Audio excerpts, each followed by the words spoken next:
So I watched yesterday Black Adam on HBO Max.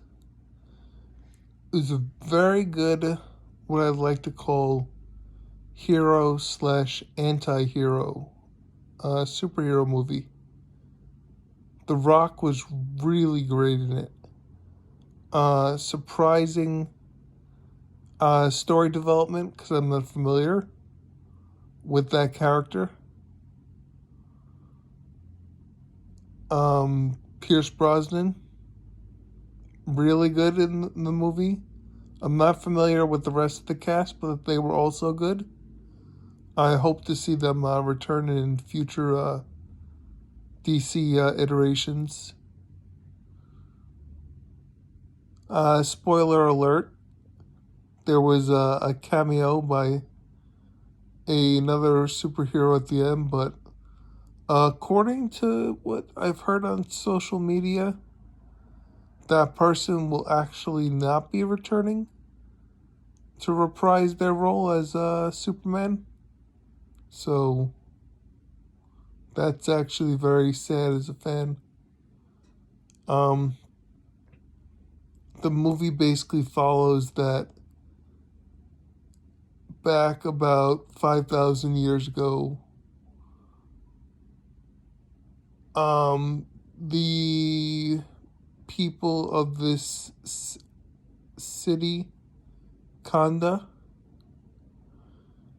are basically trying to find this material called Eternium, and they start enslaving the people to mine it.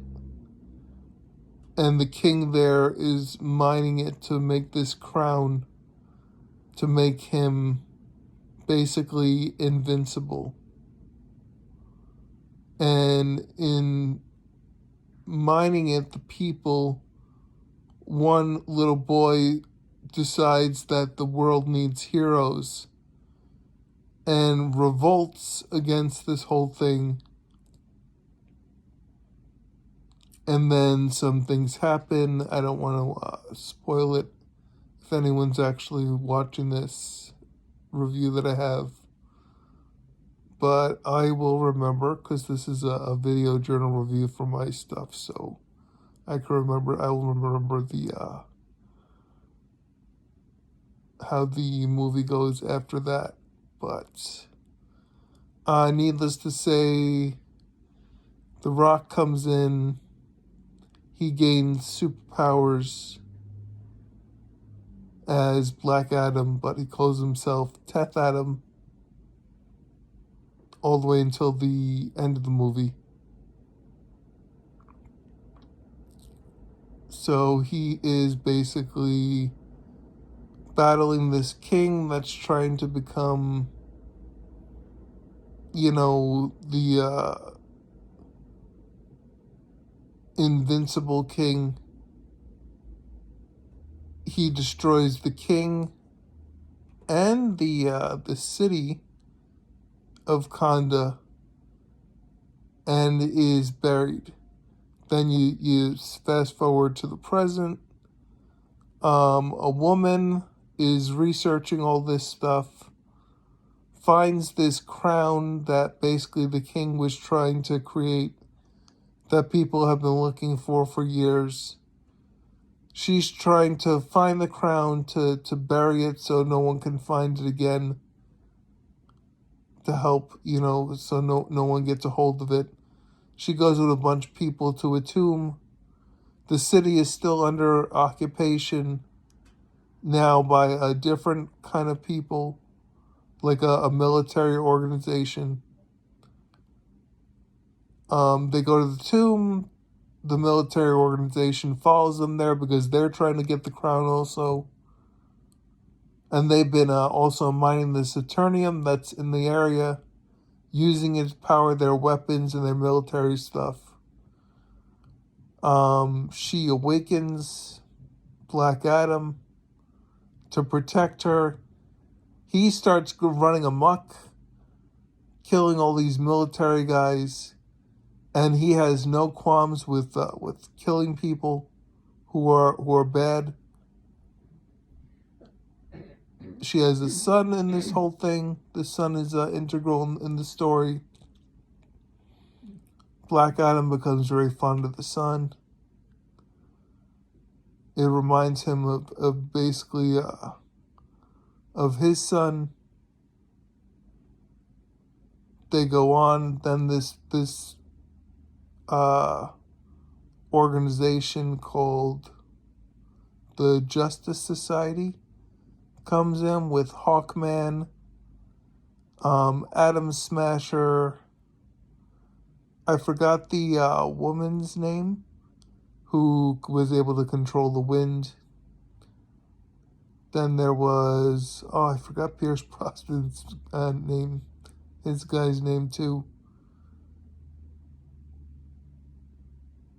But he wore a nice helmet. He had magical powers that were able to see into the future. That plays into stuff. They try to subdue Black Adam under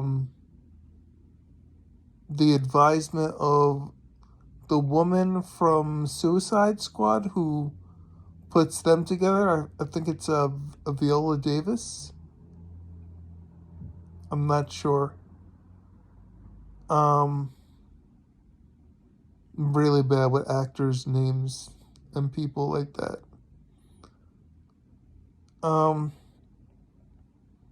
Basically, they want to stop Black Adam.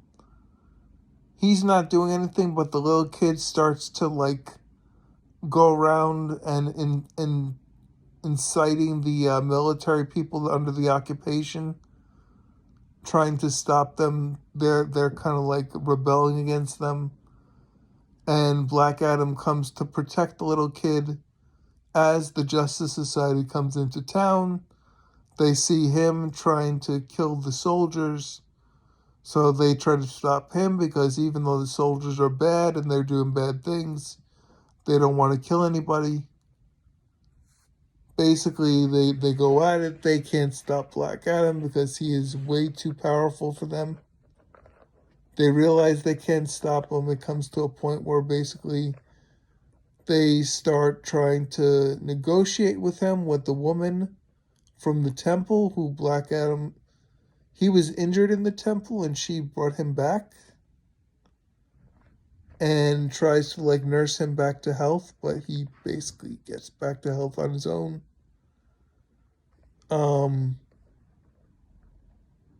He seems like he has a kind heart to him, but he doesn't take no shit from anyone. So he becomes fond of the woman and the child and the family, and starts to basically start protecting them. And then the child gets taken by the soldiers because they still have the crown, the family, and the soldiers are looking for the crown.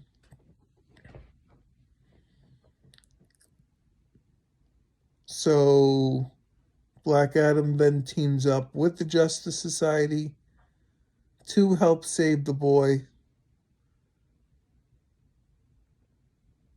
They save the boy.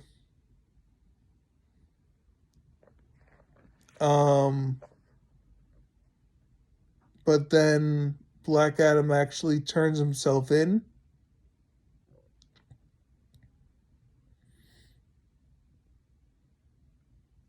Because in saving the boy, he actually hurts the boy, and it reminds him of his son who was actually hurt and killed. And he just doesn't want any more part of this stuff. So he lets the Justice Society and Viola Davis's character put him in stasis so that he renounces his powers. But he can get them back, but as long as he never says his name again. Basically, that's most of the movie. Then the bad guy who's trying to get the crown gets the crown, becomes evil. Well, he didn't get the crown. He had the crown. He did something they didn't realize what he did to make himself the person with unlimited power. But Black Adam goes into stasis. The evil guy comes about. He starts wreaking havoc on everything. The only person who could stop him is Black Adam.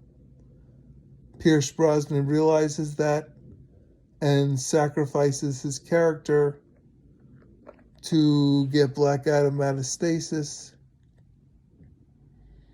Black Adam fights to get back, comes back, tears through everything, destroys the bad guy. Story ends. The Justice Society actually has respect for Black Adam now instead of being at odds with him. And basically, that's how the movie ends. So my review, basically, really enjoyed this movie.